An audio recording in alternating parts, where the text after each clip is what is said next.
The signal jammer hummed to life with a sound like distant hornets, its LED display glowing a malevolent red in the mountain darkness.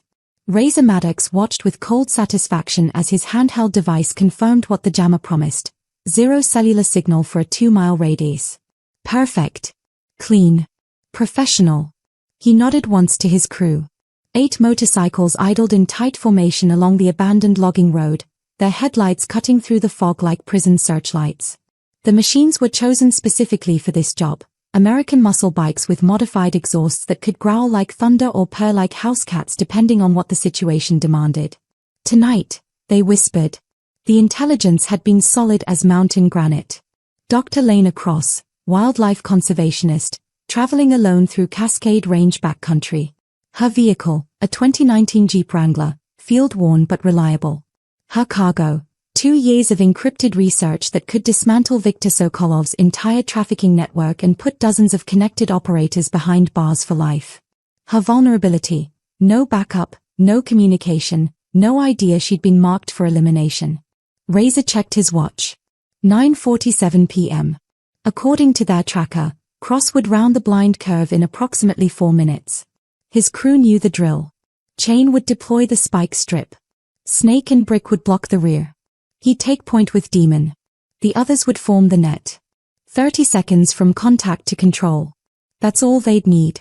But what Razor Maddox and his 7-man crew didn't know, what their expensive intelligence and careful planning had completely missed, was that 18 eyes were already watching them from the darkness above the road. Eyes that burned like molten gold in the fog. Eyes belonging to creatures that didn't bark warnings or telegraph their intentions. Creatures that simply waited with the patient, terrible focus of apex predators who'd already chosen their side in the coming violence. What had these men walked into? And would any of them leave this mountain alive? Leave a like and share your thoughts in the comments along with the city you're watching from. Now, let's continue with the story. 3 years ago, Lena Cross's understanding of loyalty had been forever altered by a single radio transmission crackling through her Marine Corps Veterinary Unit's communications tent in Kandahar. Captain Cross, emergency call from stateside. It's about Dr. Chen. Dr. Sarah Chen. Mentor, friend, the woman who'd convinced Lena that conservation work could matter as much as military service. The woman who'd promised to wait for Lena's discharge, to bring her into the Wolf rehabilitation project that had consumed Sarah's last decade. The official report called it a hiking accident. 51-year-old woman, experienced outdoors enthusiast, apparently slipped on wet rocks in Oregon's Siuslaw National Forest. Fell 60 feet.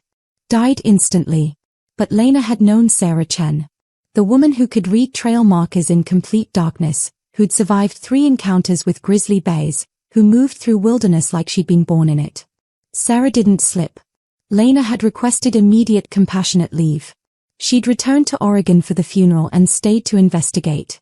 What she'd found in Sarah's encrypted field notes had transformed her grief into something sharp and purposeful: evidence. Names. Locations.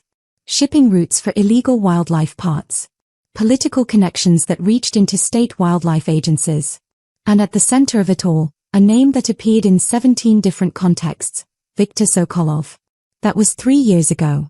Lena had resigned her commission with full honors, returned to school for her doctorate in wildlife biology, and embedded herself in the same conservation network Sarah had worked. Only this time, Lena carried something Sarah hadn't: combat training, intelligence gathering expertise, and the absolute certainty that she was walking into a war where the enemy wore suits and signed legislation.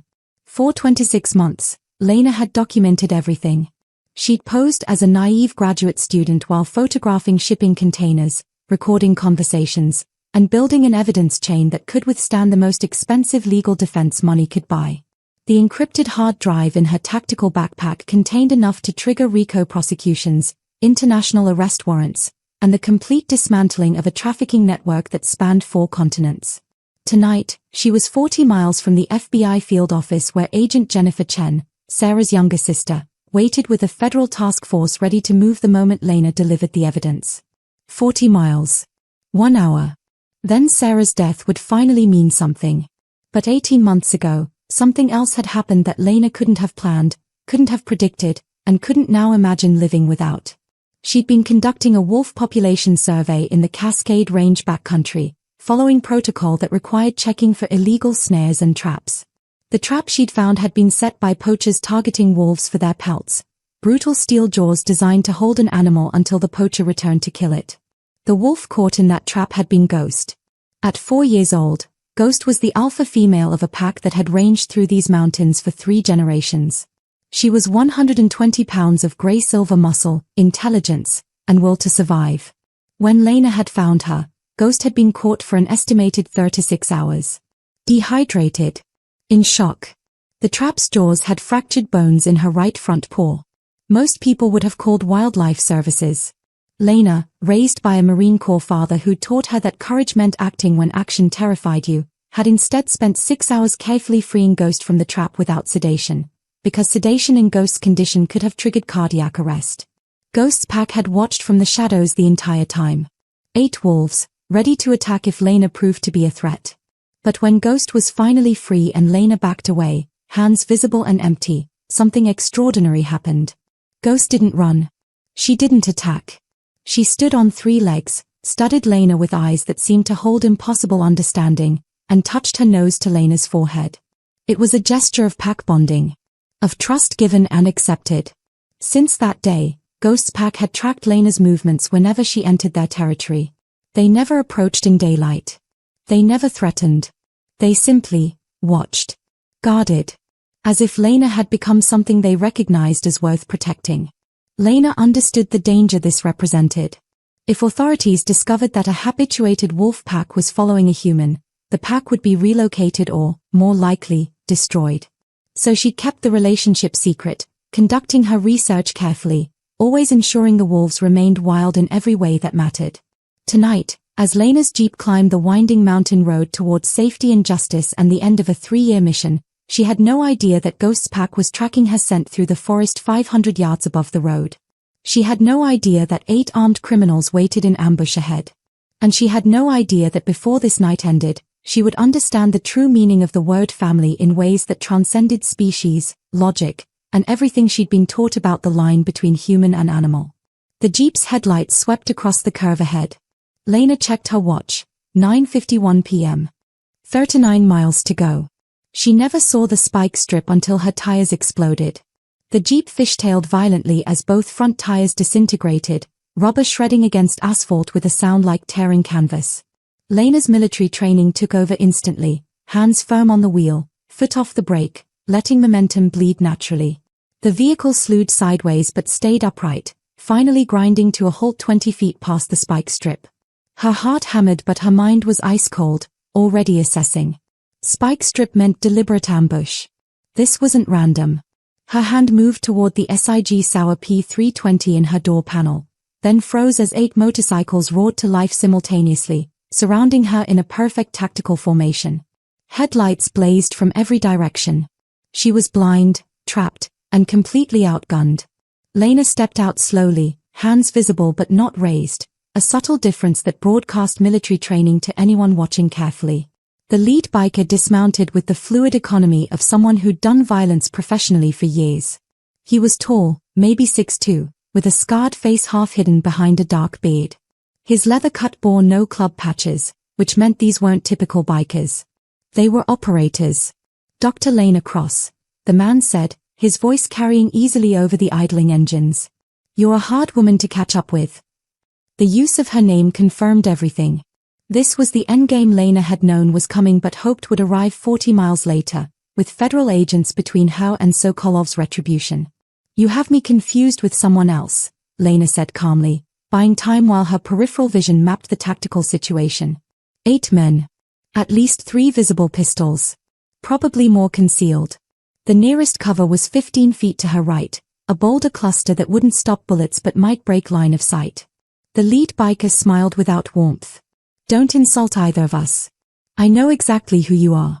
More importantly, I know what you are. He took 3 steps closer. My name is Marcus Maddox. But most people call me Razor. 7 years ago, you testified against my little brother Tyler. Remember him? Lena's memory snapped into focus instantly. Tyler Maddox. Wildlife trafficking case out of Washington state. She'd been a young Marine Corps captain then, conducting joint operations with fish and wildlife. Tyler had been moving bear gallbladders and wolf pelts through military supply chains. Her testimony had been meticulous, damning, and conclusive. He got 15 years, Razor continued, his voice dropping to something more dangerous than anger, something personal. Died in prison 18 months later. Stabbed by a rival gang over territory he wouldn't have needed if he hadn't been locked up in the first place.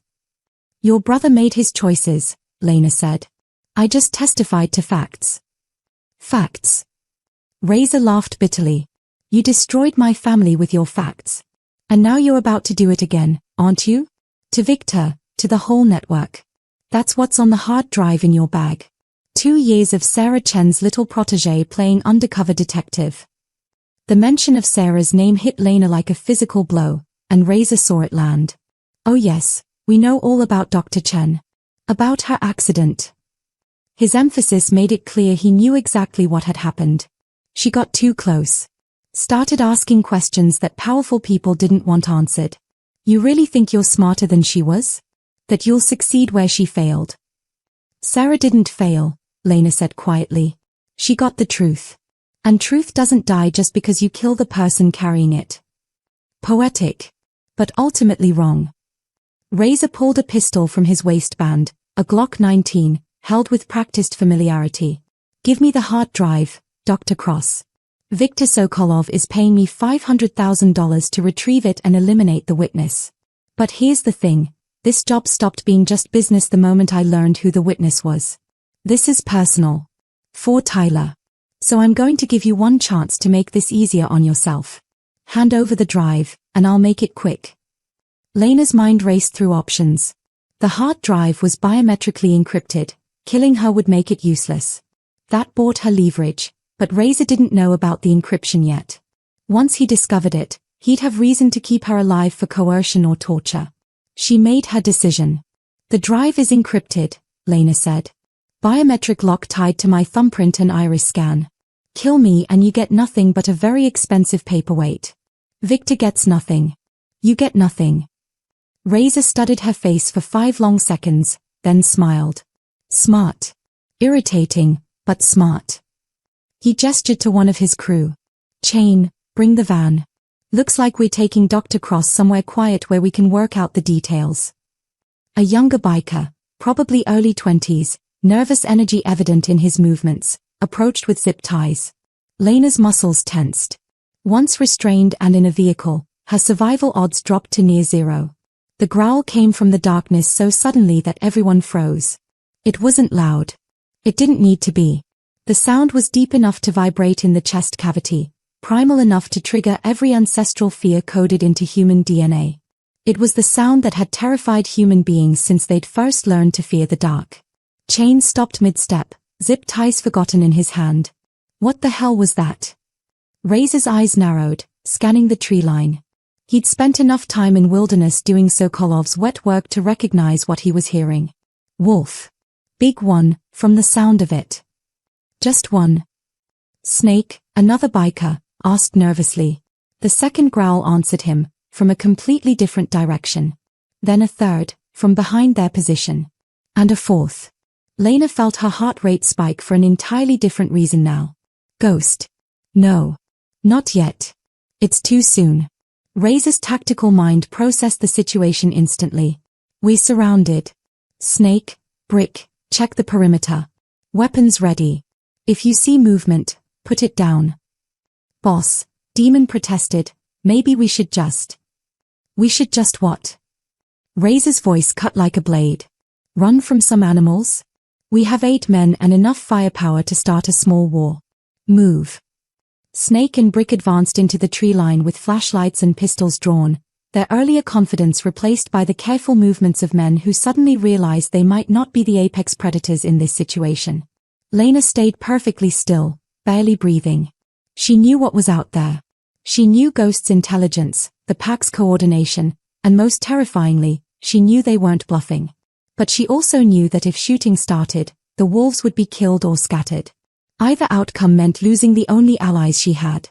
Dr. Cross, Razor said quietly, his attention still on the tree line, you wouldn't happen to know anything about wolves in this area, would you? Given your profession. Cascade Range has several wolf packs, Lena answered carefully. They generally avoid human contact. Unless they feel threatened. Or unless someone's trained them, Razor said, something like suspicion entering his voice. Before Lena could respond, Snake's voice cut through the darkness, high with panic. Boss. There's eyes out here. Dozens of them. 2 gunshots cracked through the night. Birds exploded from trees. The motorcycle engines seemed suddenly deafening. But in the forest, nothing screamed. Nothing fled. The shots hit only darkness and wood. Razor's jaw tightened. He grabbed Lena's arm roughly, pressed the Glock against her spine. I don't know what's happening here, but it ends now. We're leaving. On the road, in the bikes. Your furry friends can have the forest.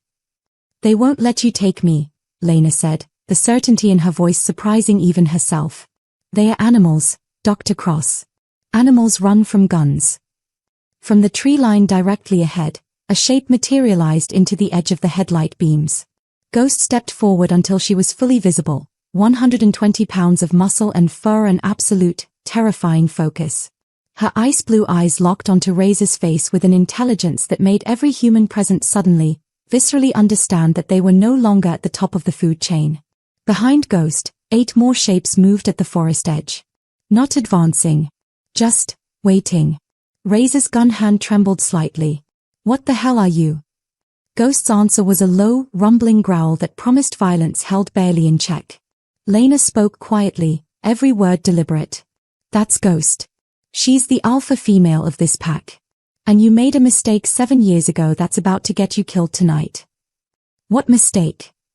You assumed I'd be alone. Chain let out a nervous laugh that died in his throat when nobody joined him. Come on, boss. It's just a wolf. They're scared of people, right? That's what they always say on those nature shows. Razor didn't take his eyes off Ghost. He'd been in enough genuinely dangerous situations to recognize when his life balanced on a knife's edge, and every instinct screamed that this was one of those moments. The wolf hadn't moved since stepping into the light, but her stillness was somehow more threatening than aggression would have been. She was assessing. Calculating. Waiting. That's what they say about normal wolves, Razor said quietly. That doesn't look normal to me. Snake and Brick emerged from the tree line, both men pale and breathing hard. Snake's hands shook slightly as he holstered his pistol. Boss, there's more. I counted at least 6, maybe 8. Big ones. They are not running from us, they are positioning around us. Like they are hunting. Wolves don't hunt humans, Demon said, but his voice lacked conviction. Lena spoke carefully, keeping her tone neutral. Wolves don't hunt humans under normal circumstances. But they will defend their territory. And they absolutely will defend their pack. She paused, letting that sink in. They consider me pack. Razor's gun pressed harder against her spine. That's not possible. Wolves are wild animals. You can't domesticate them, everyone knows that. I didn't domesticate her, Lena said. I saved her life 18 months ago. She was caught in a poacher's trap, steel jaws, probably set by someone working for Viktor Sokolov. I spent 6 hours freeing her without sedation because sedating her would have killed her. Her pack watched the whole time. When she was free, she chose to trust me. That's not domestication. That's reciprocity. Ghost's ears swiveled toward Lena's voice, but her eyes never left Razor's face. Touching story, Razor said. Doesn't change the math. 8 men, 8 guns, maybe 9 wolves. We have the advantage. Do you? Lena's question was genuine, not challenging. Wolves can see in near-complete darkness. They can hear your heartbeat from 20 feet away. They are faster than you, stronger than you, and they've been coordinating pack hunts since before humans invented language. You have guns with maybe 15 rounds each, call it 120 bullets total. In the dark, against moving targets that know this terrain better than you know your own home, how many shots do you think will actually land? The silence that followed was broken only by idling motorcycle engines and the soft sound of something moving through underbrush. Every biker's head swiveled toward the sound, but the movement stopped before anyone could pinpoint it. Razor's tactical mind was working through the scenarios, and none of them ended well. Brick, Demon, Snake, keep weapons ready but don't fire unless I give the order. Chain, Kill those motorcycle engines. I want to hear what's moving out there. One by one, the engines died. The sudden silence was profound and terrifying. In that quiet, new sounds became audible. The soft pad of paws on dirt, the rustle of fur against brush, the barely audible panting of predators maintaining position around their prey. They're all around us, Chain whispered. I can see that, Razor snapped. He turned his attention back to Lena, making a decision. Here's what's going to happen, Dr. Cross. We're getting on those bikes. You're riding with me. Your wolf friends can follow if they want, but motorcycle engines at full throttle will leave them in the dust. We'll take you somewhere secure, you'll unlock that hard drive, and then we'll negotiate your future. Everybody wins. Except I die at the end, Lena said flatly. Probably, Razor admitted. But you die later rather than right now, which gives you time to think of something clever. Seems like a better option than having me put a bullet in your spine while your wolves watch. Ghost's growl deepened, a sound that seemed to come from the earth itself. She understands you're threatening me, Lena said quietly. I don't know how much human speech she comprehends, but she reads tone, body language, intent. And she's telling you to back off. Or what? Razor challenged. She attacks and my crew puts her down? That what you want? Lena's voice was steady despite the gun in her back. If Ghost attacks, it means she's decided you're enough of a threat that she's willing to die to stop you. And trust me, Razor, if she decides that, several of you die before she does. Is that really how you want this to go? From the darkness to their left, another wolf materialized, smaller than Ghost, younger, probably a yearling. It sat calmly at the forest edge, tongue lolling, almost playful in appearance. But its eyes tracked every movement the bikers made. They're toying with us, Snake said, fear creeping into his voice. This is like when cats play with mice before they kill them. Shut up, Razor ordered. But he was thinking the same thing. The wolf's behavior was too coordinated, too calculated to be natural. It was psychological warfare, and it was working. A third wolf appeared on their right. Then a fourth behind the motorcycles. Not approaching, just present. Watching. The message was clear. You're surrounded, and we're not afraid. Demon's nerve broke first. Boss, this is insane. Let's just leave the woman and get out of here. Sokolov can send someone else. Nobody's leaving, Razor said, but there was less conviction in his voice now. His crew was fragmenting, fear replacing discipline. If he didn't reassert control immediately, he'd lose them entirely. He made his decision. Razor grabbed Lena's tactical vest and yanked her toward the nearest motorcycle, his own, a heavy Harley-Davidson Road King. Everyone mount up. Now. We move as a group, stay tight. Anything gets in our way, we run it down. You can't outrun them, Lena said, stumbling but keeping her feet. Not on these roads, not in this terrain. Watch me. Razor shoved her toward his bike, keeping the gun on her while reaching for zip ties with his other hand. Hands behind your back. Ghost exploded forward 3 steps, then stopped, muscles coiled. A warning. Every biker raised their weapons simultaneously, creating a lethal crossfire with Lena at the center. Call her off, Razor ordered, or we shoot her right now. Lena's mind raced. Ghost wouldn't back down if she thought Lena was in immediate danger. But if the bikers opened fire, Ghost would die. The whole pack might die. And with them would die her only chance of survival. She made a decision that violated every instinct. Ghost, Lena said firmly, using the command voice she'd learned in the Marines. Stand down. Not yet. Ghost's ears flattened. Her lips curled back from teeth that looked designed to tear through bone. But incredibly, impossibly, she held position. Good dog, Razor said mockingly. She's not a dog, Lena said coldly. And she's not standing down because I control her. She's standing down because she trusts me to know when to fight. But that trust has limits, Razor. Push too far, and she decides for herself. Razor secured the zip ties around Lena's wrists, tight enough to cut circulation slightly. He kept his body between her and Ghost, using Lena as a human shield. Everyone mount up. Chain, you take point. Snake and Brick, rear guard. We move in formation, 30 miles per hour, tight cluster. Anything gets close, we accelerate and break through. As the bikers scrambled to their motorcycles, Ghost tracked every movement. The other wolves shifted position, maintaining their encirclement but adjusting for the changing situation. Razor forced Lena onto his bike, positioning her in front of him so she couldn't escape and he could use her as a shield. The gun pressed against her kidney. One wrong move and you die. Your wolves attack and you die. Your best chance, your only chance, is to come quietly and hope you get an opening later. Engines roared to life, shattering the mountain silence. The wolves didn't flee from the sound. They didn't even flinch. Ghost watched Lena being taken, her alpha making calculations that transcended instinct. The pack needed her command.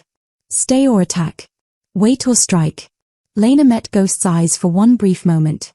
She gave the smallest shake of her head, not yet, and saw understanding in those ice blue eyes that shouldn't have been possible in an animal. Ghost melted back into the forest. The convoy began moving, slowly at first, then building speed. Lena watched the tree line blur past, catching glimpses of grey shapes keeping pace through the forest. They weren't giving up. They were following. Razor felt her watching and laughed grimly in her ear. They can follow all they want, Dr. Cross. We're heading to a hunting lodge 15 miles from here. Solid structure, defensible position. Your pets won't get through walls. They're not pets, Lena said quietly. And walls won't stop them if they decide you need to die. But inside, fear was a cold weight in her stomach. Because she knew something Razor didn't. Wolves were territorial. 15 miles might take them beyond Ghost's territory boundaries. The pack might not follow that far. She might truly be alone after all. The motorcycle convoy moved through mountain darkness like a mechanical serpent, headlights cutting tunnels through fog that seemed to swallow sound. Lena sat rigidly in front of Razor, his arm locked around her waist, the Glock pressed against her ribs hard enough to bruise. Her zip-tied hands had gone numb 5 minutes into the ride. She forced herself to breathe steadily, to think tactically. Panic was a luxury she couldn't afford. Behind them, Snake and Brick formed the rear guard, their heads constantly swiveling to scan the tree line. Chain led the formation, his earlier bravado replaced by the jerky movements of a man whose nerves were shredded. The other 4 bikers maintained tight formation, weapons accessible, engines thrumming with barely contained power ready to explode into escape velocity at the first sign of attack. But the attack didn't come. That somehow made it worse. Lena caught movement in her peripheral vision, a grey shadow flowing through the forest parallel to the road, keeping pace effortlessly despite the motorcycle's 30-mile-per-hour crawl. Then another shape on the opposite side. The wolves were tracking them with the patient, inexorable focus of predators who understood that every chase eventually ended. They're still following, Razor said in her ear, his voice carrying an edge of uncertainty that hadn't been there before. How far will they go? Lena considered lying, but the truth served her better. I don't know. Ghost's territory spans roughly 40 square miles. We might be reaching the edge of it. Or we might not. Wolves don't think in human boundaries. What do they think in? Family, Lena said simply. Pack. They think in terms of who belongs and who threatens. You took someone who belongs. They'll follow until they can't, or until they get me back. Razor's grip tightened slightly. Then let's hope we get where we're going before they decide to try. Ghost ran. Her injured paw from 18 months ago had healed imperfectly, leaving a slight hitch in her stride that would have made her vulnerable in wild pack dynamics. But Ghost's intelligence and tactical mind had kept her alpha position despite the physical weakness. Now that same intelligence calculated distances, speeds, and probabilities with the instinctive mathematics of a predator. The machines moved faster than wolves could sprint indefinitely. But machines followed paths, roads, trails, predictable routes. Wolves could cut through terrain, take shortcuts, position ahead of prey rather than simply chasing behind. Ghost sent the signal. Spread formation. Her pack responded instantly. The 3 strongest males, Grey Muzzle, Storm, and Talon, broke right, cutting through dense forest toward a ridge that overlooked the road ahead. 2 younger females, River and Ash, maintained parallel tracking on the left flank. The yearlings, still learning pack hunting, followed Ghost directly, studying her movements, absorbing lessons in patience and precision. The human, Lena, had given the command to wait. Ghost trusted that command because Lena had never shown cruelty, never broken trust. But trust had limits. If the machines took Lena too far, beyond the territory Ghost could defend, the Alpha would have to make a choice: respect human wishes or follow wolf instinct. The boundary approached. Ghost could feel it in the scent markers, the familiar patterns of prey movement, the knowledge coded into her DNA about where safety ended and unknown danger began. The machines crossed that boundary, carrying Lena with them. Ghost didn't hesitate. She followed. Behind her, every member of her pack made the same choice. Family transcended territory. The hunting lodge materialized from the darkness like something from a nightmare: weathered wood, boarded windows, surrounded by pine trees that pressed close enough to scrape against the walls when wind gusted. A single access road led in, easily defensible. No neighbors for miles. Perfect for interrogation. Perfect for murder. The convoy pulled into the clearing. Razor killed his engine and dragged Lena off the bike, shoving her toward the lodge's front door. Brick and Demon had been here before. They moved with practiced efficiency, forcing the door open and sweeping the interior with flashlights. Clear, Brick called. Inside, the lodge smelled of dust, mildew, and old violence. Someone had used this place before for purposes that left stains on the wooden floor. Lena tried not to think about what those stains represented. Razor chained her to a support beam in the main room using a length of heavy chain padlocked around her zip-tied wrists. The setup was brutally simple and completely effective. She could sit or stand but couldn't reach anything useful. Snake, chain, perimeter sweep, Razor ordered. I want to know if those wolves followed us this far. Demon, get the generator running. We need lights and the laptop powered up. As his crew disposed to their tasks, Razor dragged a folding chair over and sat directly in front of Lena. He pulled out her tactical backpack, unzipped it, and removed the encrypted hard drive with an almost reverent care. 2 years of work, he said softly. Sarah Chen died for this. You're about to die for this.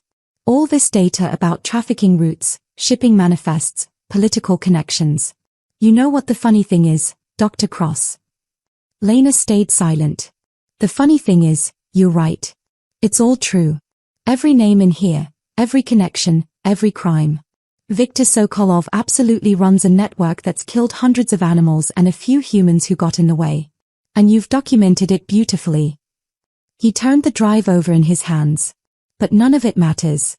Because dead women don't testify. Encrypted drives don't unlock themselves. And federal agents can't prosecute what they never receive. You'll have to unlock it eventually, Lena said, her voice hoarse from the motorcycle ride's wind and cold. Which means keeping me alive. For now, Razor agreed. He opened a laptop, connected the drive, and turned the screen toward her. Biometric lock. Thumbprint and iris scan. Here's how this works. You unlock it, I copy everything to a separate drive that I control, then I delete your version. Victor gets the evidence destroyed. I get proof of completion for payment. You get a quick death instead of a slow one. Everybody wins. Except I still die.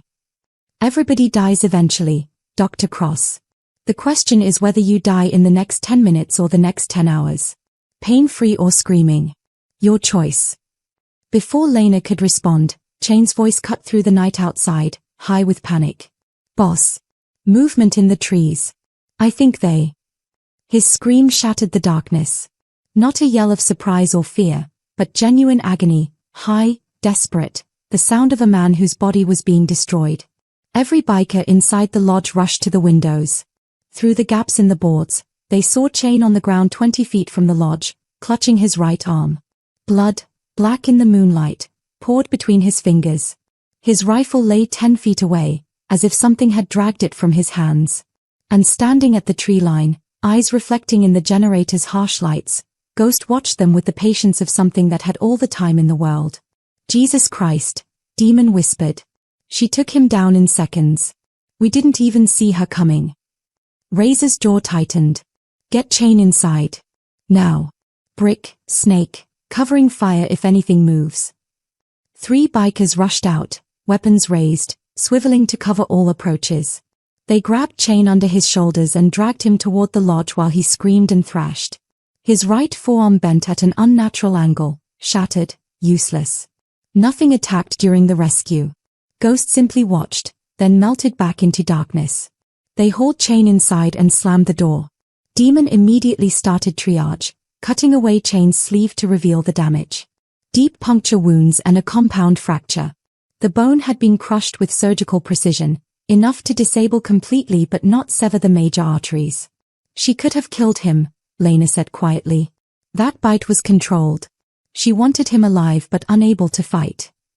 Razor turned to her, something like fear finally showing in his eyes. What the hell kind of animal does that? The kind that understands mercy, Lena said. And the kind that's warning you, she can reach any of you, anytime she wants. The only reason you're all still alive is because she's waiting for my signal. Then call her off, Razor demanded. Tell her to leave or I put a bullet in your head right now. Lena met his eyes steadily. You shoot me, and you lose your leverage with both the encryption and the wolves. Ghost will attack immediately, and she'll keep attacking until every person in this lodge is dead or scattered. Your crew is already terrified, how long before they abandon you? As if to punctuate her point, Demon looked up from treating Chain's wounds. Boss, he needs a hospital. That arm is destroyed. If it gets infected. It's not getting infected because we're finishing this job tonight, Razor interrupted. But his voice lacked its earlier certainty. Outside, a wolf howl rose into the night, long, mournful, beautiful. Then another joined it. And another. Until 9 voices sang together in a harmony that had terrified humans since the dawn of consciousness. The lodge fell completely silent except for Chain's whimpering. Razor stared at Lena with something approaching respect mixed with hatred. You brought hell with you, Dr. Cross. No, Lena said softly. You brought hell when you tried to kill me. I just brought family. Hours crawled past like wounded animals. The generator chugged rhythmically, powering harsh lead work lights that turned the lodge's interior into a prison of shadows and glare. Chain lay on a makeshift bed of coats, dosed with painkillers from a first aid kit, occasionally moaning in semi-conscious delirium. His shattered arm had been splintered and bandaged, but everyone knew it needed surgical intervention soon or he'd lose the limb entirely. The wolves never stopped their psychological assault. Scratching sounds at windows, claws on wood, deliberate and methodical. The occasional howl from shifting positions, never in the same place twice, making it impossible to track how many there were or where they'd strike next. Once, something heavy hit the lodge's side wall hard enough to rattle the entire structure. Every biker had spun toward the sound, weapons ready, only to face silence and darkness. They're playing with us, Snake said, his voice tight with exhaustion and fear. Like cats with a goddamn mouse. Wolves don't play, Demon corrected, checking his pistol's magazine for the 5th time in an hour. This is hunting behavior. They're testing defenses, looking for weakness. Brick stood at the window, peering through a gap in the boards. I counted at least 6 different positions in the last hour. Maybe more. They're coordinating like a military unit. Razor hadn't moved from his position in front of Lena. The laptop sat on his knees, screen dark, the encrypted drive mocking him with its inaccessibility. His crew was fragmenting. He could feel the cohesion dissolving with each wolf howl, each scratch at the walls, each reminder that they were surrounded by predators that didn't fear guns or numbers or human intelligence. How long can they keep this up?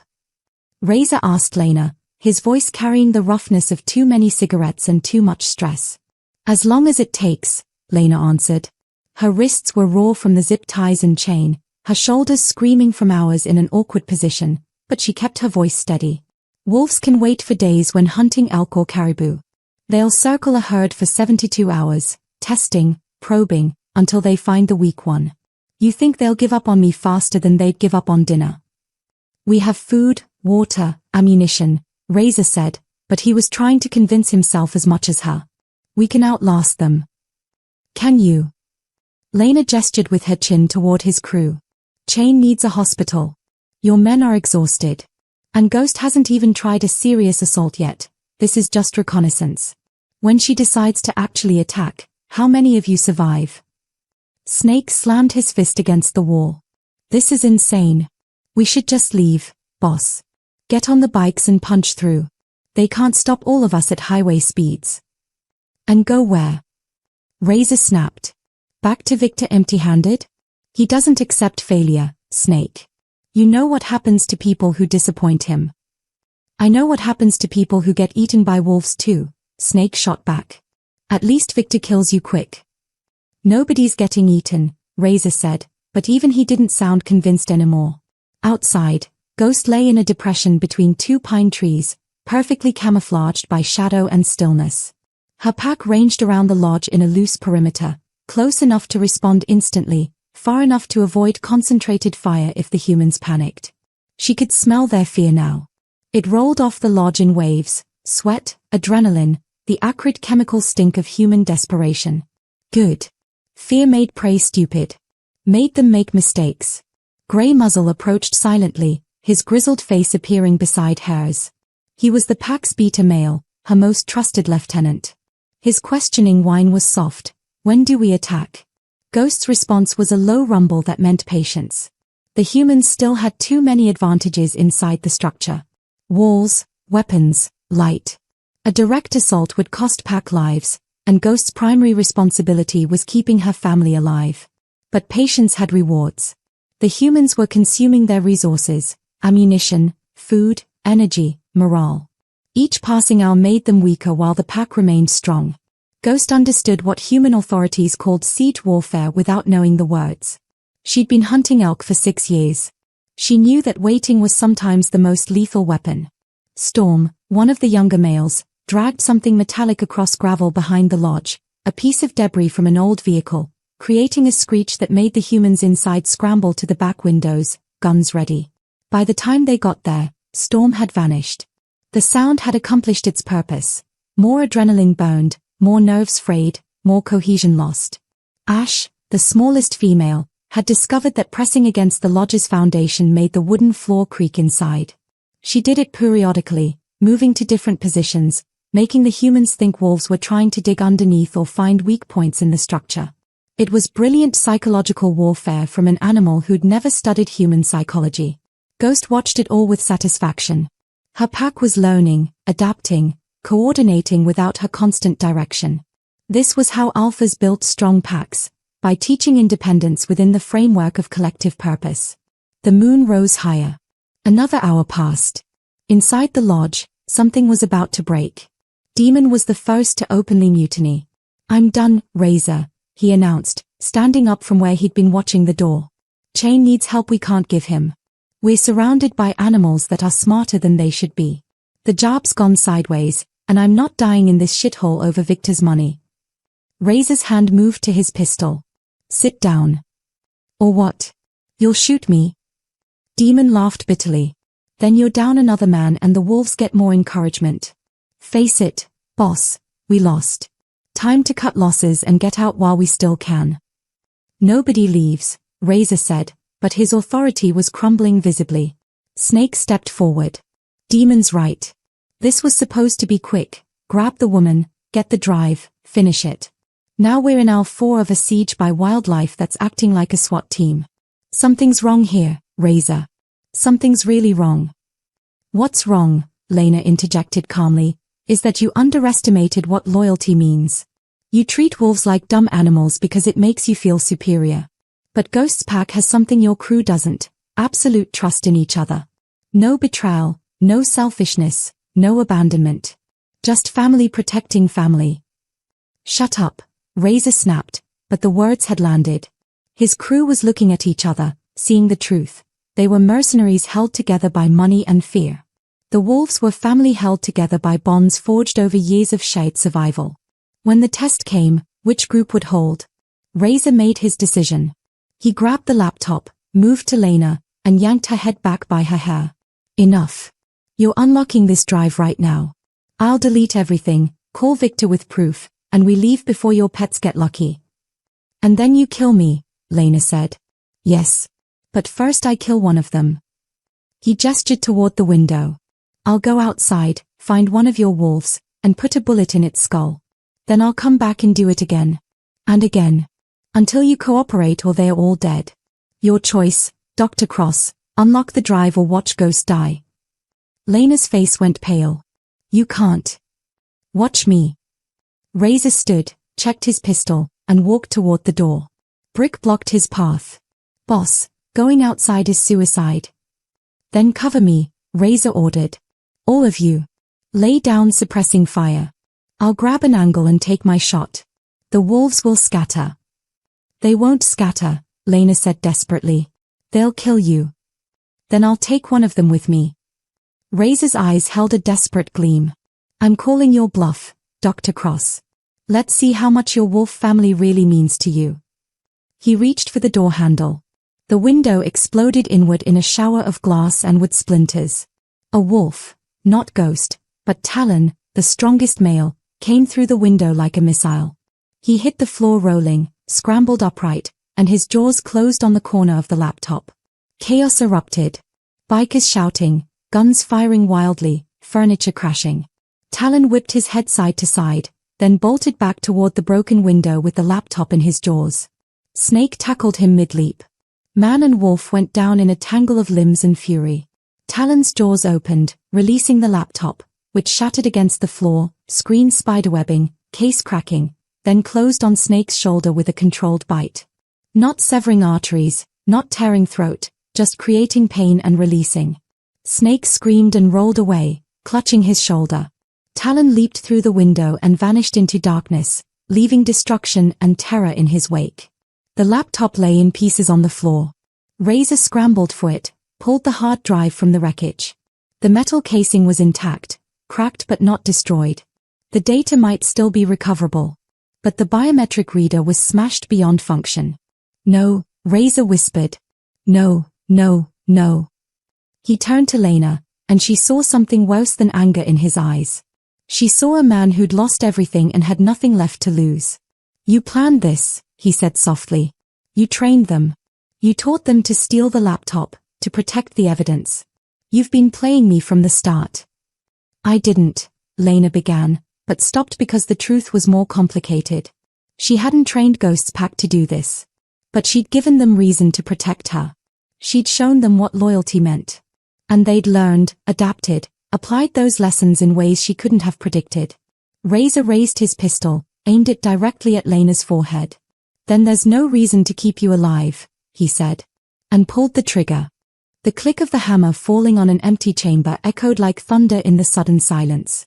Razor stared at his pistol in disbelief, then at the magazine he'd ejected. Empty. He'd burned through his ammunition during the chaos of Talon's attack, firing blindly into shadows and movement. The realization hit him like cold water. He was out of bullets. Lena's heart hammered so hard she thought it might burst through her ribs, but she kept her face neutral. She'd been seconds from death, saved only by Razor's panic-induced miscalculation. Demon, Razor said hoarsely, give me your gun. Demon checked his own Glock, face grim. I've got maybe 5 rounds left, boss. That's it. Between all of us, we might have 40, 50 bullets total. We've been shooting at shadows for 4 hours.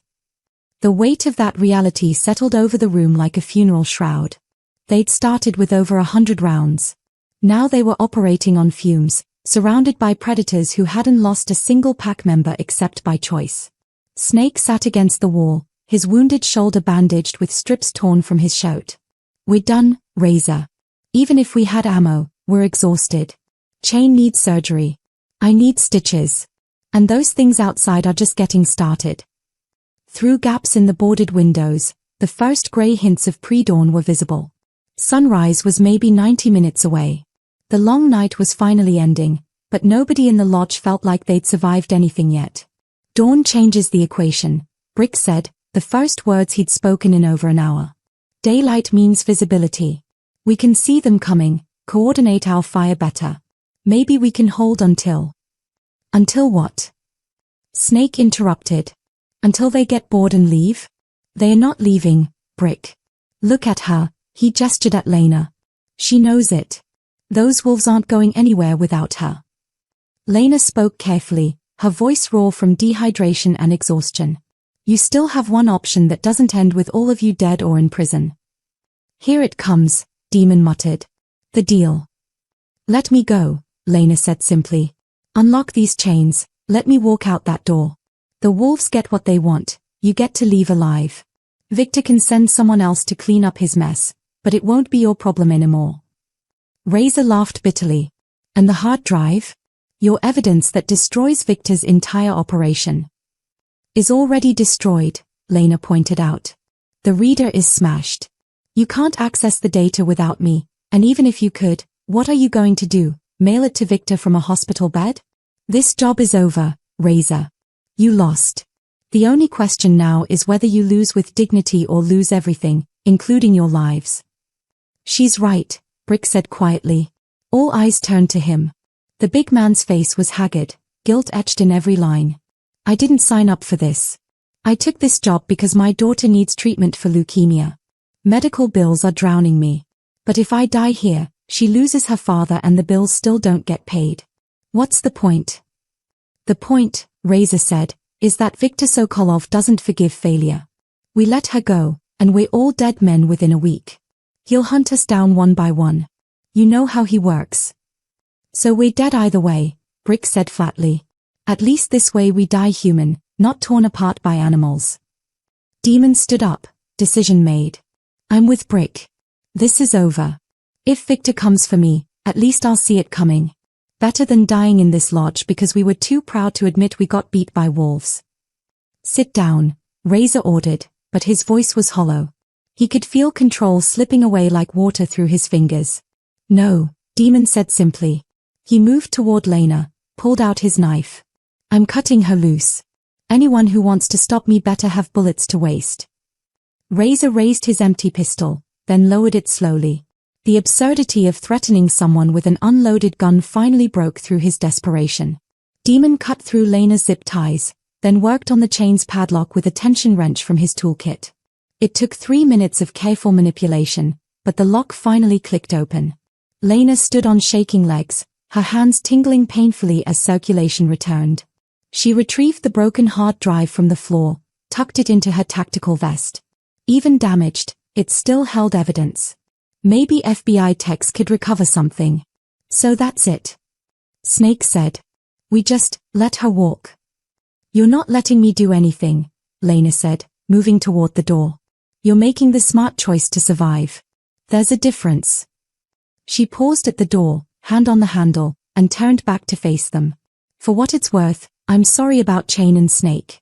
Ghost and her pack did what they thought they had to do to protect me. But they showed restraint. They could have killed both of you. Remember that. What about Victor? Razor asked. He looked broken now, the hard edges worn away by exhaustion and defeat. What about the evidence? The FBI will get what they can from the drive. With or without me, that network is coming down.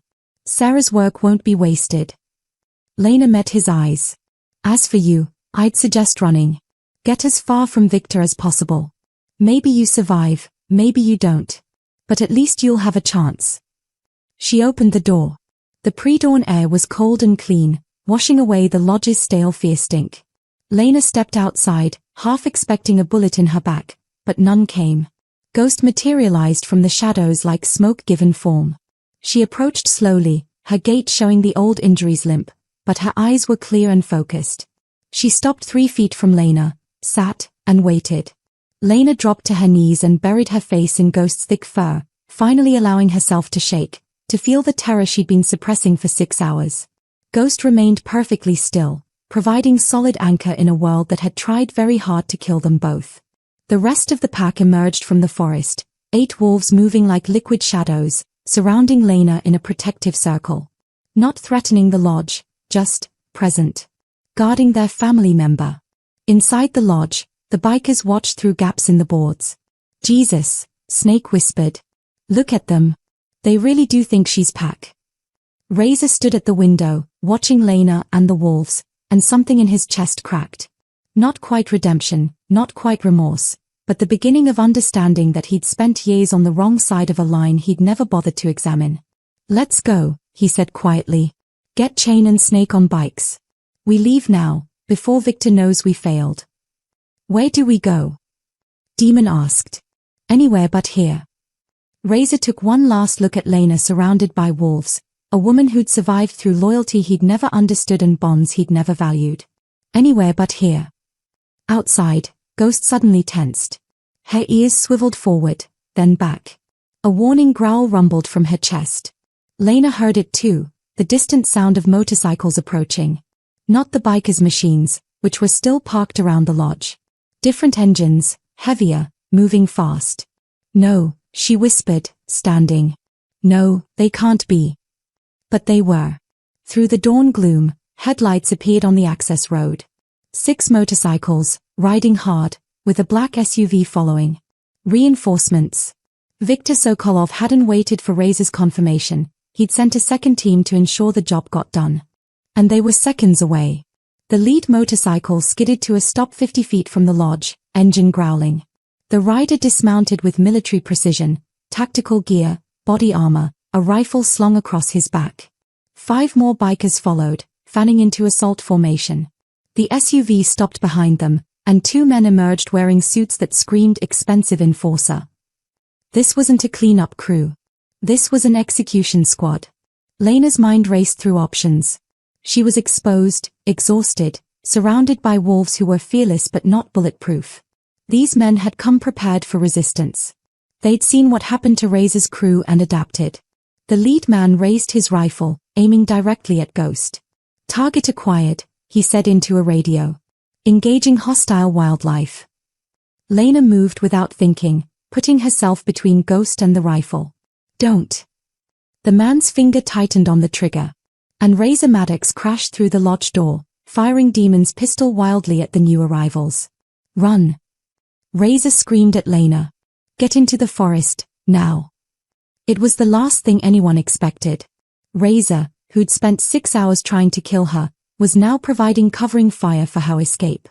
The execution squad scattered, seeking cover from his wild shots, buying precious seconds. Lena didn't hesitate. She ran toward the tree line, Ghost and the pack surrounding her, creating a living shield. Bullets cracked through the air where she'd been standing a heartbeat before. Behind her, chaos erupted. The execution squad returned fire on the lodge, punching holes through weathered wood. Razor's crew, Demon, Brick, Snake, poured out through the back door, abandoning their motorcycles, choosing forest over a firefight they couldn't win. But Razor stayed at the lodge entrance, firing until Demon's pistol clicked empty. He dropped it, raised his hands, and faced the execution squad leader with something like relief on his face. "Marcus Maddox," one of the suited men called out, approaching with a pistol drawn. "Victor is disappointed." "Tell Victor he can go to hell," Razor said calmly. "The woman's evidence is already on its way to the FBI. Your network is finished." The suited man smiled coldly. "Evidence can be suppressed. Witnesses can be eliminated. But failure," he raised his pistol. "Failure is permanent." The gunshot echoed through the forest. Razor fell, clutching his chest, blood spreading across his shirt. He hit the ground hard but stayed conscious, staring up at the dawn sky with eyes that held no fear, only acceptance. The suited man turned to his team. "Find the woman. Kill her and the animals. Clean sweep, no witnesses." Lena ran through the forest, Ghost leading the way through terrain the Alpha knew intimately. Behind them, shouts and crashing brush marked the execution squad's pursuit. These men were professionals, trained, equipped, and ruthless. They wouldn't stop until she was dead. Ghost suddenly stopped, ears swiveling. She'd heard something Lena's human senses couldn't detect yet. Then Lena heard it too, sirens. Multiple vehicles, approaching fast from the main road. The emergency beacon. The one she'd activated 6 hours ago before Razor's crew had taken her. Help was finally arriving, just in time to be too late, unless she could stay alive for another 3 minutes. Ghost made a decision. She gave a sharp bark, protect, and 8 wolves immediately changed formation. Instead of fleeing deeper into forest, they turned to face the pursuit, creating a wall of fur and fangs between Lena and the men who wanted her dead. "No," Lena said desperately. "Ghost, they'll kill you all." But Ghost's ice-blue eyes held absolute certainty. This was what pack meant. This was what family did. They protected their own, even at the cost of their lives. The execution squad crashed through the underbrush, rifles raised, and stopped dead when they saw 9 wolves facing them in perfect formation, showing no fear, no hesitation. Just predatory focus. The lead man raised his rifle. Hostile wildlife, engaging. The wolves attacked. It wasn't a blind charge. It was coordinated warfare. Grey muzzle and talon went left and right, forcing the squad to split their fire. River and Ash flanked around, attacking from unexpected angles. The yearlings harassed and retreated, drawing shots that wasted ammunition. And Ghost went straight for the leader. She hit him like a missile, 120 pounds of muscle and momentum. The rifle went flying. Ghost's jaws closed on his tactical vest, shaking him like a doll, then releasing and darting away before his teammates could get a clean shot. The man scrambled for his sidearm, but Storm was already there, knocking it from his hands with a swipe of massive paws. Gunfire erupted, deafening in the confined forest space. A yelp, one of the yearlings hit, tumbling but getting back up, limping but alive. The wolves scattered and regrouped, using terrain and speed to turn the engagement into chaos. The suited men emerged from the tree line, pistols drawn, trying to re-establish order. One of them aimed at Lena. Brick crashed into him from the side, tackling him to the ground. The pistol discharged into the dirt. Brick wrestled it away, then used it to cover the other suited man. "Don't move," Brick growled. "I'm done with this. All of it." Demon and Snake emerged from different positions, having circled back instead of fleeing. They grabbed weapons from the confused execution squad, creating a Mexican standoff where nobody was sure who was on which side anymore. The sirens grew louder. Flashing lights visible through the trees now.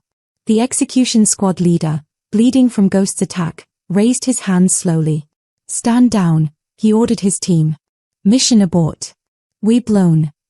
Ghost held position between Lena and the men, blood dripping from a graze wound on her shoulder but her stance unwavering. FBI vehicles crashed into the clearing, 3 SUVs and 2 local sheriff cruisers. Agents poured out with weapons drawn, shouting commands, trying to make sense of the scene. Wounded bikers, execution squad members, wolves, and one exhausted conservationist covered in dirt and blood. A woman stepped forward from the lead vehicle, her face a mirror of the photo Lena had carried for 3 years. Agent Jennifer Chen, Sarah's younger sister, took in the chaos with professional assessment, then locked eyes with Lena. "Dr. Cross," she said, emotion bleeding through her professional tone. "Are you injured?" "I'm alive," Lena said, barely holding herself upright. "The hard drive, it's damaged but the data might be recoverable. Everything Sarah found, everything I documented, it's all there." Jennifer approached slowly, careful not to spook the wolves. Ghost watched her with wary intensity but didn't growl. "Stand down, Ghost," Lena said softly. "She's family too. Different kind of family, but family." Ghost's tension eased slightly, though her protective stance didn't change. "We monitored your emergency beacon," Jennifer explained. "When you didn't show up at the scheduled meeting and the signal stayed active but stationary, we came in force." "What the hell happened here?" "Viktor Sokolov sent 2 teams to kill me and destroy the evidence," Lena said. "The first team got cold feet. The second team," she gestured at the execution squad members being handcuffed by other agents. "They were serious." "And the wolves?" Jennifer asked, staring at Ghost with something approaching awe. "Saved my life. Multiple times. They're the only reason I'm still breathing." A sheriff's deputy approached nervously. "We need to call wildlife services. Those animals are heroes," Lena interrupted firmly. "They defended me against armed criminals. They showed restraint when they could have killed. If anyone tries to harm them, I'll make sure every news outlet in the country knows that the state killed the wolves who stopped a murderer." Jennifer held up a hand. "Nobody's calling wildlife services yet. Let's secure the scene first, get statements, and figure out exactly what happened." She looked at Ghost, then back at Lena. "Though I have to say, Sarah always told me you had a way with animals. I didn't know she meant like this." Lena felt tears finally coming, the adrenaline crash hitting hard. "Sarah started this investigation. I just finished it." "And Ghost," her voice broke. "Ghost finished what Sarah's killers tried to prevent." Jennifer pulled Lena into a careful embrace. "Then we make sure it counts. Every name, every connection, every crime. We bring them all down. For Sarah." Paramedics arrived, treating the wounded. Chain and Snake were loaded into ambulances. The execution squad members were processed and transported in prisoner vans. Razor, somehow still alive despite his chest wound, was given emergency treatment under armed guard. As he was being loaded into an ambulance, Razor caught Lena's eye. "Why?" he asked weakly. Why did I tell you to run? Lena approached, ghost staying protectively close. Because somewhere in this nightmare, you remembered what it means to be human. To protect instead of destroy. Too little, too late, Razor said, coughing blood. Maybe, Lena agreed. But it's something. It's a start. As the ambulance pulled away, Lena turned to find Ghost sitting calmly beside her, the wounded yearling being examined by a cautious veterinarian Jennifer had called in. The pack had melted back into the forest edges, visible but distant, waiting for Ghost's signal. The sun had fully risen now, painting the mountain in shades of gold and amber. The nightmare was over. But the real work, justice, healing, and honoring those who died for truth, was just beginning. 3 months later, the federal courthouse in Portland stood like a monument to justice. All marble columns and solemn architecture designed to remind everyone that the law was bigger than any individual. Lena sat in the gallery, watching as the final pieces of Viktor Sokolov's empire received their sentences. The trial had been exhaustive. 73 defendants across multiple jurisdictions. RICO charges, conspiracy, wildlife trafficking, money laundering, and 3 counts of murder including Dr. Sarah Chen's death, which FBI forensics had definitively proven wasn't an accident. The evidence from Lena's damaged hard drive had been recovered by federal technicians, 97% of the data intact, more than enough to dismantle the entire network. Viktor Sokolov himself sat in the defendant's chair, his expensive suit unable to mask the reality that he was going to die in prison. The judge had just sentenced him to 3 consecutive life terms without possibility of parole. Mr. Sokolov, the judge said, her voice carrying the weight of absolute authority, you built an empire on the suffering and death of creatures that cannot speak for themselves, and you silenced those humans brave enough to speak for them. This court ensures you will never harm another living being again. As marshals led Sokolov away, he passed Lena's seat. For just a moment, their eyes met. She saw no remorse there, only calculation. Even now, he was probably planning appeals, looking for angles. But Lena knew something he didn't. The evidence was ironclad, the witnesses numerous, and the political will to make an example of him was absolute. Sarah's death would have meaning. That was enough. In a separate courtroom 2 weeks earlier, Marcus Razor Maddox had received his sentence, 25 years for conspiracy to commit murder, assault with deadly weapons, and kidnapping. But the judge had noted something unusual in her remarks. Mr. Maddox, you committed serious crimes motivated by misplaced vengeance and greed. However, at the moment of ultimate choice, you protected rather than destroyed. You provided covering fire that allowed Dr. Cross to escape certain death, knowing it would cost you everything.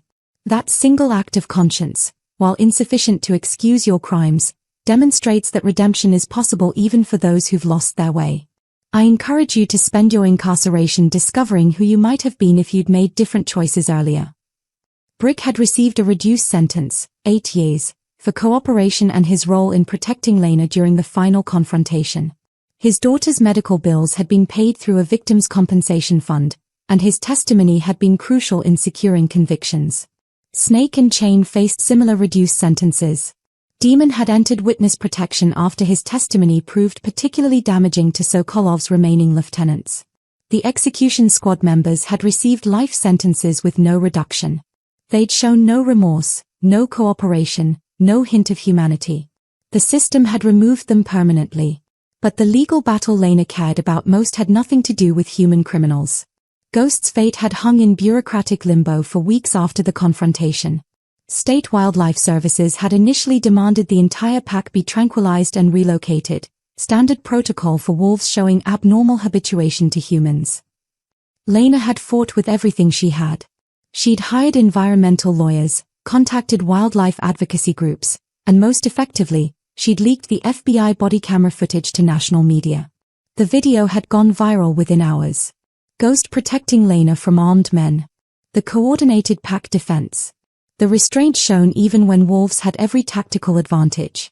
News anchors called it the most remarkable display of animal intelligence and loyalty ever documented.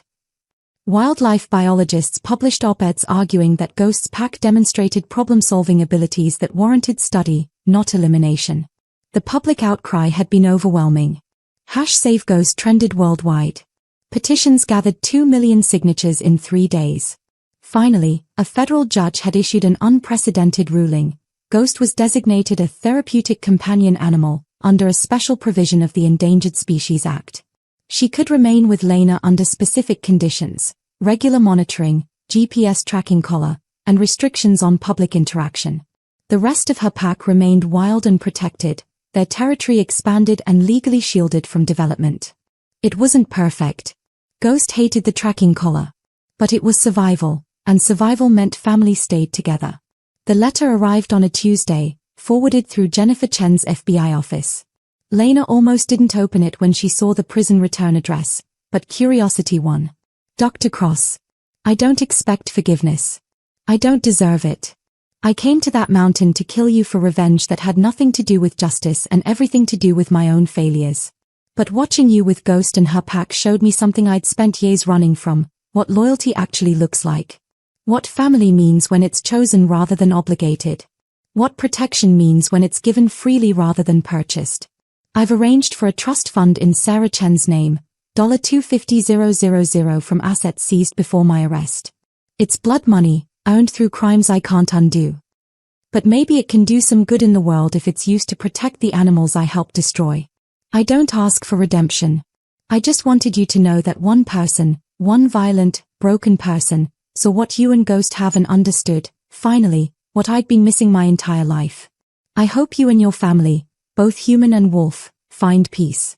Marcus Maddox. Lena read the letter twice, then fed it into her wood stove and watched it burn. The money she'd accept, it would fund conservation work Sarah had dreamed of. But she didn't need Razor's words. His single act of protection had said everything that mattered. 6 months after that night in the mountains, Lena stood at a podium overlooking a crowd of 200 people gathered in a mountain meadow. Behind her, a stone memorial bore Sarah Chen's name and the inscription, "She spoke for those without voices." Her courage echoes in every creature protected by her truth. The Sarah Chen Wildlife Foundation officially launched that day, funded by federal awards, private donations, and yes, Razor's blood money transformed into protection for wolf habitats across the Pacific Northwest. Jennifer Chen spoke, her voice steady despite tears. Environmental advocates spoke. Even the governor sent a representative, praising Sarah's legacy. But Lena's speech was brief. Sarah taught me that conservation isn't about controlling nature, it's about understanding our place in it. She died because powerful people feared that understanding. But her death wasn't the end of her work. It was fuel for continuation. Every wolf protected by this foundation, every habitat preserved, every poacher prosecuted, that's Sarah's voice, still speaking. Still fighting. Still winning. In the forest beyond the meadow, Ghost watched with her pack. They'd grown comfortable with Lena's other life, the human world of speeches and ceremonies, but they never joined it. They remained wild in all the ways that mattered, touching Lena's world only when she returned to theirs. That night, Lena hiked back to the mountain road where everything had changed. Ghost and 3 pack members, Grey Muzzle, Storm, and River, accompanied her. The others had scattered to hunt, to patrol, to live the wolf lives that existed independent of human drama. She reached the exact spot where Razor's crew had deployed the spike strip. New asphalt had been laid, erasing the physical evidence. But memory remained sharp. "This is where it almost ended," Lena said softly, kneeling beside Ghost. "Where I thought I'd die alone." Ghost pressed her massive head against Lena's shoulder, comfort offered without words. "But I wasn't alone. I've never been alone since the day I freed you from that trap. You gave me something I didn't know I'd lost, family that chooses to stay, not because it has to, but because it wants to." The sun set through the pines, painting everything in shades of amber and shadow. In the distance, the rest of Ghost's pack howled, a sound that once would have terrified Lena but now meant safety, belonging, home. Ghost lifted her head and answered, her howl rising and falling in patterns that carried meaning Lena was only beginning to understand. Not words, but communication nonetheless. "We're here. We're family. We endure." Lena stood, her hand resting on Ghost's back, feeling the powerful muscles and steady heartbeat of a creature who was neither fully wild nor remotely tame, just perfectly herself. They walked together down the mountain as stars emerged. Behind them, the pack's voices followed, a chorus of loyalty and survival and bonds forged in darkness. 2 years later, Lena's cabin stood deep in wolf territory, built with special permits and designed to coexist with the land rather than dominate it. She'd completed her doctorate, published groundbreaking research on wolf intelligence, and become the Foundation's executive director. Ghost slept on the porch most nights, the GPS collar long since removed after 2 years of perfect behavior convinced authorities she posed no threat. Her pack thrived, 17 members now, including 5 pups born that spring. Late one evening, Lena sat at her desk reviewing grant applications when Ghost's low whine drew her attention. The alpha stood at the door, ears forward, tail wagging slightly. Visitor. Lena opened the door to find a woman standing nervously at the clearing's edge, young, maybe 19, with a haunted look Lena recognized instantly. Dr. Cross, the woman said. My name is Emma Hartwell. I read about you in Ghost. About what happened with the bikers and how she saved you. I have a wolf dog named Shadow, and the authorities want to take him away, and I don't know what to do, Anne. Lena held up a hand, smiling. Come inside. Tell me everything. If there's one thing I've learned, it's that family is worth fighting for. No matter what form it takes. As Emma stepped into the cabin, Ghost moved aside to let her pass, then resumed her position. Guardian, protector, family member. Some bonds transcend species. Some families are forged in fire. And some stories end not with closure, but with continuation, the understanding that protecting what you love is the work of a lifetime, not a moment. Lena looked at Ghost, at Emma, at the forest beyond filled with life worth defending. Now, she said, let's figure out how to keep your family together. If this story of loyalty, courage, and the unbreakable bonds between species moved you, hit that like button and share it with someone who needs to hear this message today. Drop a comment below telling us, what does family mean to you? Have you ever been protected by an unexpected ally? And don't forget to subscribe for more incredible true stories of survival, loyalty, and the extraordinary connections between humans and animals. Your support helps us bring these powerful stories to light. Share your city in the comments. Let's see where our pack members are watching from around the world.